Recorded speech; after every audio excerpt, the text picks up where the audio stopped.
नमस्कार, कैसे हैं? मेरे ख्याल से अच्छे होंगे।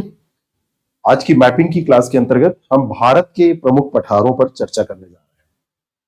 भारत के जो प्रमुख पठार हैं, उनको मैप के माध्यम से देखने का एक ही उद्देश्य है कि आप उसका एरिया जान जाए और उस पर जो महत्वपूर्ण चीजें हैं, चाहे वो वहां बहने वाली नदियां हैं, पहाड़ियां हैं, कोई शहर वहां पर स्थित है, तो उसके बारे में भी आपको आइडिया लग जाए। पठार आपके सामने है, इधर से आप शुरू करेंगे। अगर पश्चिम से तो आपको मालवा पठार, मालवा पठार के बाद में बुंदेलखंड, बुंदेलखंड के बाद में बघेलखंड, इधर छोटा नागपुर पठार, यहाँ पर सिलांग पठार जिसको मेघालय पठार के नाम से भी जानते हैं। पूरा डेक्कन प्लेटू जो है ये इधर आपका हो जाएगा। फिर कर्नाटक प्लेटू, कर्नाटक का पठार, और यहां पर दो पठार हैं, दंडकारण्य और तेलंगाना। इतने ही पठार भारत के महत्वपूर्ण पठार हैं। एक एक करके अगर हम इनको करें, सबसे पहले हम शुरुआत करते हैं छोटा नागपुर पठार से, या उसके और पूर्व चलते हैं शिलांग के पठार से। महत्वपूर्ण इंफॉर्मेशन यहां पर नोट करना थोड़ा सा जरूरी है, जिससे कि आप जब रिवाइज करें तो चीजें आपके दिमाग में बैठ जाए। एक प्रश्न आपसे पूछा जाता है शिलांग पठार के बारे में कि जो है वो किस पठार का हिस्सा है। तो शिलांग पठार वास्तव में जो प्रायद्वीपीय पठार, ये पूरे हिस्से को हम प्रायद्वीपीय पठार कहते हैं। ऐसे ये त्रिभुजाकार जो हिस्सा है इसको प्रायद्वीपीय पठार कहते हैं, इसी का हिस्सा है ये। वास्तव में किसका हिस्सा है? प्रायद्वीपीय पठार का। मूल रूप से ये प्रायद्वीपीय पठार का हिस्सा है। यहां पर आप जाएंगे पूरब में, गारो खासी जयंतिया ये पहाड़ियां है ना, तो गारो खासी जयंतिया ये पहाड़ियां इसी पर स्थित है, इसी का हिस्सा है। पहले आपको गारो मिलेगी, फिर खासी मिलेगी और फिर जयंतिया। तो गारो पश्चिम से पूरब में, और उसके बाद में खासी, और खासी के बाद में जयंतिया। जयंतिया ये पहाड़ियां इसी पर स्थित है, इसी से मिलकर बनी हुई है। बहुत ज्यादा वर्षा यहां पर होती है। चट्टानी रूप से तो ये छोटा नागपुर पठार की चट्टानों जैसा ही है, लेकिन वर्षा के तौर पर देखेंगे तो यहां पर वर्षा बहुत ज्यादा होती है। आपसे चाहे शिलांग पठार पूछा जाए और चाहे इसको कह दिया जाए मेघालय का पठार, मेघालय पठार, तो मेघालय प्लेटू भी इसी को कहते हैं। अत्यधिक वर्षा के लिए जाना जाता है। हैवी रेनफॉल यहां पर होती है, हैवी रेनफॉल। और यहां पर वर्षा इतनी ज्यादा होती है कि जो सबसे महत्वपूर्ण वर्षा वाले क्षेत्र हैं भारत के, वो यहीं पाए जाते हैं। इसके पूरब में धनसिरी, यहां पर देखेंगे तो आपको एक नदी मिलेगी, ये नदी बहती हुई मिलेगी, धनसिरी रिवर, धनसिरी नदी। और पश्चिम में आप जाएंगे तो पश्चिम में आपको यहां पे एक नदी मिलेगी जिसको कहते हैं सिंगामारी नदी। इधर आपको मिलेगी सिंगामारी नदी, सिंगामारी। जैसे सींग मारी होती है ना, सींग कोई गाय मारती है, भैंस मारती है, ऐसे सिंगामारी नदी। और इधर धनसिरी नदी, इसी के द्वारा इसकी सीमा आप कह सकते हैं निर्मित होती है, या ये पठार सीमांकित होता है। औसत ऊंचाई 610 मीटर से लेके 1830 मीटर के बीच में पाई जाती है। इसकी औसत ऊंचाई देखी जाए तो 610 मीटर से लेके 1830 मीटर के बीच में ये औसत ऊंचाई है। इसकी हाइट जो है, समुद्र तल से औसत ऊंचाई नापी जाती है ना, तो वो आप इतना लगभग इसके बारे में ध्यान रखेंगे। भारतीय जो प्रायद्वीप है, इससे ये पृथक कैसे हुआ? तो मालदा अंतराल पाया जाता है। भारतीय प्रायद्वीप से पृथक होने के लिए ये मालदा अंतराल, मालदा अंतराल जिम्मेदार है। एक गैप है बीच में, उसको कहते हैं मालदा गैप, मालदा अंतराल। चलिए अगले पठार पर चलते हैं। अगला जो हमारा पठार है उस पठार के बारे में पढ़ते हैं, और इस पठार को कहते हैं छोटा नागपुर का पठार। नागपुर यहां पर वैसे नहीं है, नागपुर आपका महाराष्ट्र में पड़ता है, लेकिन इसको कहते हैं छोटा नागपुर का पठार। तो महाराष्ट्र को लेके कंफ्यूज मत होइएगा। छोटा नागपुर का जो पठार है, इसमें आपका वेस्ट बंगाल, झारखंड, छत्तीसगढ़, ये जो हिस्से हैं, इन प्रदेशों के हिस्से छोटा नागपुर पठार के अंतर्गत आते हैं। दामोदर, बराकर, सुवर्णरेखा, उत्तरी कोयल, दक्षिणी कोयल, ये सब नदी बेसिन यहां पर आपको मिल जाएंगी। ये सारी नदी बेसिन हैं जो आपको यहां पर मिल जाएंगी। पुनपुन नदी मिल जाएगी, फाल्गु मिल जाएगी। पठार के उत्तरी भाग में जब आप जाएंगे तो आपको ये नदियां पुनपुन मिलेगी, फाल्गु मिलेगी, सकरी मिलेगी, क्योल मिलेगी, ये सब भी आपको मिल जाएंगी। सबसे इंपॉर्टेंट है इसके बारे में ध्यान रखना कि ये पाट भूमि का क्षेत्र है। कभी आपसे पूछा जाए तो ये पाट भूमि का क्षेत्र है। भारत का रूर कहते हैं, रूर ऑफ इंडिया। रूर वैसे जर्मनी में है, भारत का रूर इसको कहते हैं किस लिए? क्योंकि जर्मनी में रूर खनिज संसाधनों के लिए जाना जाता है, तो भारत का रूर इसको इसलिए कहते हैं क्योंकि भारत में खनिज संसाधनों के लिए इसको जाना जाता है। तो रूर ऑफ इंडिया के नाम से इसको जाना जाता है। खनिज संसाधन बहुत अधिक मात्रा में यहां पर पाए जाते हैं। यहां की सबसे ऊंची चोटी आपसे एक बार पूछी गई थी, तो ये सबसे ऊंची हाईएस्ट जो पीक है वो पारसनाथ है। हाईएस्ट पीक जो है, हाईएस्ट पीक ये पारसनाथ है। पारसनाथ मोस्ट इंपॉर्टेंट क्वेश्चन है, इसको ध्यान रखना, मोस्ट इंपॉर्टेंट है। हाईएस्ट पीक आपसे पूछा जाए तो पारसनाथ है। और यहां पर भारत के जितने भी महत्वपूर्ण खनिज हैं, कोयला है, लोहा है, अभ्रक है, बॉक्साइट है, सब आपको मिल जाएंगे। क्योंकि ये खनिज पाए जाते हैं यहां, तो यहां पर भारी उद्योगों का विकास, हैवी इंडस्ट्रीज का विकास भी यहां पर हो गया है। भारी उद्योग भी यहां पर विकसित अवस्था में आपको मिलेंगे। ठीक है, बात समझ में आ गई? सही से बिल्कुल इन चीजों को दिमाग में बिठा लीजिए, आपको प्रश्न यहीं से मिलेंगे, आपके प्रश्न यहीं से आसानी से हो जाया करेंगे। ठीक है, अगला पठार हम चल रहे हैं देखने, और वह है मालवा का पठार। इन तीनों को देखना है, मालवा, बुंदेलखंड और बघेलखंड, इन तीनों पठारों को हमको देखना है। तो सबसे पहले हम चलते हैं मालवा के पठार पे। इसको ऐसे श्रृंखला, ये क्रम ऐसे लेके हम चल रहे हैं। यहां पर देखिए, यहां पर नर्मदा भ्रंश घाटी है। ये नर्मदा भ्रंश घाटी का निर्माण यहां पर होता है। तो नर्मदा भ्रंश घाटी के उत्तर में आप जब जाएंगे तो मालवा का पठार आपको मिलेगा। मालवा का पठार, ये जो हिस्सा है, सबसे पहला फैक्ट इसके बारे में नोट कर लीजिए, नर्मदा भ्रंश घाटी के उत्तर में, भ्रंश घाटी के उत्तर में यह विस्तृत है। बात समझ में आ गई? दूसरी चीज है, जो केंद्रीय उच्च भूमि है उसका ये भाग है। केंद्रीय उच्च भूमि का ये भाग है। केंद्रीय उच्च भूमि का भाग है तो ग्रेनाइट और नीस से निर्मित है।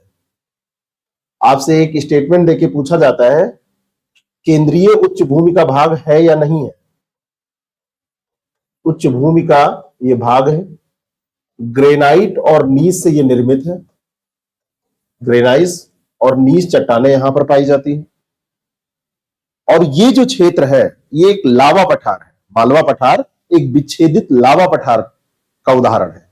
और जो लावा पठार होते हैं, लावा पठार आपके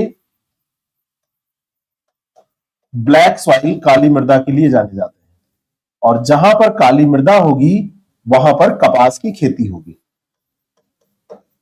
और जहां पर कपास की खेती होगी वो क्षेत्र कॉटन उद्योग के लिए जाना जाएगा। वो क्षेत्र किसके लिए जाना जाएगा? कॉटन उद्योग के लिए जाना जाएगा। पठार के उत्तरी भाग में आपको चंबल नदी, उसकी सहायक नदियां मिल जाएंगी। थोड़ा बहुत बीहड़ का हिस्सा आपको मिल जाएगा, क्योंकि ये बुंदेलखंड प्लेटू, यहां पर ये आपको जो एरिया दिख रहा है, बुंदेलखंड का जो एरिया है, बुंदेलखंड का एरिया अगला जो हम डिस्कस करने जा रहे हैं, यूपी और मध्य प्रदेश दोनों में विस्तृत मिलता है। और यहां पे रिवाइंस, बीहड़, औनालिका, परदन, ये पूरा क्षेत्र है जो पाया जाता है। तो यहां पर मालवा पठार के उत्तर में भी जब आप जाएंगे तो यहां पर बीहड़ का विकास भी थोड़ा बहुत आपको मिलेगा, ठीक ठाक विकास मिल जाएगा। लेकिन बुंदेलखंड का जो एरिया है, इसके बारे में यहीं पर देख लेते हैं। बुंदेलखंड का एरिया, बुंदेलखंड पठार, बुंदेलखंड का जो पठार है, एमपी और यूपी दोनों में ये विस्तृत है। यहां पे रिवाइंस पाए जाते हैं। रिवाइंस, रिवाइंस का अर्थ होता है बीहड़। साथ में अवनालिका अपर्दन यहां पर बहुत ज्यादा हुआ है। अवनालिका अपर्दन का ये क्षेत्र है, और ये पूरा जो एरिया है इसी कारण से ये पिछड़ा हुआ एरिया है। यहां पर बहुत अच्छी खेती नहीं होती है। यहां पर बहुत, जब खेती नहीं होगी तो लोगों की आय का साधन बहुत अच्छा कुछ नहीं है। पशुपालन जो होगा वो कमर्शियल नहीं हो पाएगा। तो ये एरिया अब सरकार के प्रयास के द्वारा थोड़ा सा डेवलप हो रहा है, लेकिन अभी भी जो ये एरिया है आप इसको पिछड़े एरिया में ही मान सकते हैं। और जस्ट उससे लगा हुआ ये बघेलखंड का पठार है, ये बघेलखंड का, ये बघेलखंड। अब आपसे क्रम पूछा जाए तो मालवा, बुंदेलखंड, बघेलखंड, छोटा नागपुर और मेघालय, एक ये क्रम हो गया। फिर से याद करिए, मालवा, बुंदेलखंड, बघेलखंड, छोटा नागपुर और शिलांग या मेघालय, ये पश्चिम से पूरब का क्रम हो गया। अब हम चलते हैं इधर दक्षिण की तरफ चलते हैं। दक्षिण की तरफ में आप देखिए, पहला पठार आपका हो जाएगा दक्कन का पठार, जिसको दक्कन प्लेटू के नाम से जानते हैं। ये वाला हिस्सा दक्कन प्लेटू, ये दक्कन प्लेटू है आपका, दक्कन प्लेटू। दक्कन प्लेटू प्रायद्वीप में जो सतपुड़ा श्रृंखला है, सतपुड़ा श्रृंखला यहां पर है ना, सतपुड़ा श्रृंखला के दक्षिण में आप जाएंगे, सतपुड़ा श्रृंखला के आप दक्षिण में जाएंगे। ये सतपुड़ा श्रृंखला है और सतपुड़ा श्रृंखला के दक्षिण में ये वाला हिस्सा, ये दक्कन प्लेटू का हिस्सा है। तो पहला बाउंड्री अगर देखें तो पहला फैक्ट ये हो जाएगा, सतपुड़ा श्रृंखला के दक्षिण में, सतपुड़ा श्रृंखला के दक्षिण में, दक्षिण में इसका विस्तार है दक्कन प्लेटू का। और दक्कन के पठार का उत्तर पश्चिमी भाग जो है वो बेसाल्ट से निर्मित लावा क्षेत्र है। उत्तर पश्चिमी भाग ये बेसाल्ट निर्मित लावा क्षेत्र, और इसका जो इधर का भाग है, आगे आप देखेंगे जब इसका अपर्दन होगा, अपर्दन के बाद में यहां पर क्या विकसित होगी, काली मृदा का विकास हो जाएगा। यहां पर एरिया देखें तो महाराष्ट्र का एरिया है, इधर आएंगे तो गुजरात का एरिया आपको मिलेगा, इधर आएंगे तो आपको कर्नाटक का एरिया मिलेगा, आंध्र प्रदेश का मिलेगा। तो महाराष्ट्र, गुजरात, कर्नाटका, आंध्र प्रदेश, इन सब के एरियाज यहां पर विस्तृत मिलेंगे। और ये सारे क्षेत्र, ये जो पूरे क्षेत्र हैं, ये क्योंकि ब्लैक सॉइल पाई जाती है यहां पर, तो ब्लैक सॉइल के कारण यहां पर कपास की खेती होती है, और कपास की खेती होने के कारण टेक्सटाइल्स इंडस्ट्री का बहुत अच्छे से विकास यहां पर हुआ है। अनुकूल जलवायु भी है, कच्चा माल भी है, तो इसका विकास बहुत अच्छे से हो गया है। जस्ट उसके बगल में इधर आप आएंगे, यहां पे देखिए ये, तो आपको मिलेगा ये वाला दंडकारण्य प्लेटू, दंडकारण्य का पठार। ये एरिया क्या है, छत्तीसगढ़ और उड़ीसा का। ये यहां पर देखिए, ये दंडकारण्य है एरिया। एक तो आपको छत्तीसगढ़ का एरिया यहां पर मिल जाएगा, छत्तीसगढ़, और दूसरा यहां पर उड़ीसा। छत्तीसगढ़ और उड़ीसा का ये एरिया है। आर्कियन युग की पुरानी जो आग्नेय शैल है, उन्हीं का परिवर्तित रूप है, उन्हीं के परिवर्तित चट्टानों से, आर्कियन शैलों के परिवर्तित चट्टानों से इसका निर्माण हुआ है। लौह अयस्क के लिए यह प्रसिद्ध है। बैलाडीला, बैलाडीला जो रेंज है, बैलाडीला, बैलाडीला रेंज यहां पर लौह अयस्क के उत्पादन के लिए जानी जाती है। ठीक है, और यहीं पर एक वो पठार पड़ता है, काला हांडी पठार। इसी में कभी आपसे पूछा जाए तो काला हांडी पठार, काला हांडी पठार इसी पठार का हिस्सा है, इसी का हिस्सा है काला हांडी पठार। क्रम याद करिए फिर से, इधर है मालवा, मालवा के बाद में बुंदेलखंड, बघेलखंड, छोटा नागपुर, मेघालय। ऊपर से इधर चलिए, सबसे उत्तर में पड़ेगा बुंदेलखंड, फिर मालवा, फिर ये दक्कन प्लेटू, उसके बाद में ये कर्नाटक। और इधर देखेंगे, इनका क्रम देखेंगे तो दक्कन, दक्कन के बाद में यह है दंडकारण्य, फिर इसके पूर्व में है छोटा नागपुर और फिर मेघालय। इन क्रम से आपसे जब प्रश्न पूछे जाते हैं तो यही उम्मीद की जाती है कि मैपिंग आपने की होगी, मैप आपने देखा होगा। ठीक है, ये जो पठार है यहां पर आपको मिलेगी इंद्रावती नदी, इंद्रावती रिवर यहां पर बहती हुई मिलेगी। कहां पर? जो आपका दंडकारण्य, दंडकारण्य का जो प्लेटू है वहां पर इंद्रावती नदी आपको बहती हुई मिलेगी, अफवाह करती है वहां पर। ये भी खनिज की दृष्टि से, लोहे की बात करें, मैग्नीज की बात करें, स्लेट की बात करें, ये सब यहां पर, कुछ पत्थर भी यहां पर अच्छी मात्रा में मिलते हैं। ठीक है, तो आपका बुंदेलखंड भी हो गया और ये उसके बाद में यहां पर आप देखेंगे तो ये दंडकारण्य भी हो गया। अब हम बात कर लेते हैं कर्नाटक पठार की, ये वाला पठार जो है, और कर्नाटक और कर्नाटक के बाद में तेलंगाना, ये दो पठार हमारे और हैं। तो सबसे पहले डिस्कस कर लेते हैं कर्नाटक पठार। कर्नाटका प्लेट्यू, कर्नाटक का पठार ये वाला हिस्सा है, दक्कन पठार के दक्षिण वाले हिस्से में ये विस्तृत है, दक्कन लावा क्षेत्र के दक्षिण में स्थित है। और ये आप देखेंगे तो लौह अयस्क के लिए जाना जाता है। ये पूरा बाबा बुदान की जो पहाड़ी है इसी पठार पे आपको मिलेगी, बाबा बुदान। और बाबा बुदान आपसे पूछा जाता है कि यहां पर क्या पाया जाता है, तो लौह अयस्क, लौह अयस्क यहां पर पाया जाता है। बाबा बुदान की पहाड़ी जो है वो यहीं पर स्थित है। मोस्ट इंपॉर्टेंट क्वेश्चन है, मोस्ट इंपॉर्टेंट। ये पठार जो है विच्छेदित प्रकार का है। कर्नाटक के पठार में जो मालनद पश्चिमी घाट है वहां पर खूब विच्छेदन पाया गया है, वो आपसे पूछा नहीं जाएगा। रायचूर मैदान भी यहीं पर मिलेगा, इतना विच्छेदित हुआ है, कटा फटा है, वहीं पे मैदान भी मिल जाएगा। लेकिन बाबा बुदान की पहाड़ी लौह अयस्क के लिए प्रसिद्ध है, ये कई बार पूछा गया है ना। यहां की सबसे ऊंची चोटी आपसे एक बार पूछी गई थी, तो ये मुलानगिरी है, मुलानगिरी, मुलानगिरी ये हाईएस्ट पीक है, हाईएस्ट पीक है यहाँ की। कौन सी? मुलानगिरी। कर्नाटक के पठार पर जो हाईएस्ट पीक है, सबसे ऊंची चोटी है, वो मुलानगिरी है। कुद्रेमुख भी यहीं पर है। मुलानगिरी सबसे ऊंची है और सेकंड पे इसके बाद में आती है कुद्रेमुख, कुद्रेमुख ये सेकंड है, सेकंड हाईएस्ट, सेकंड नंबर पर कुद्रेमुख आती है।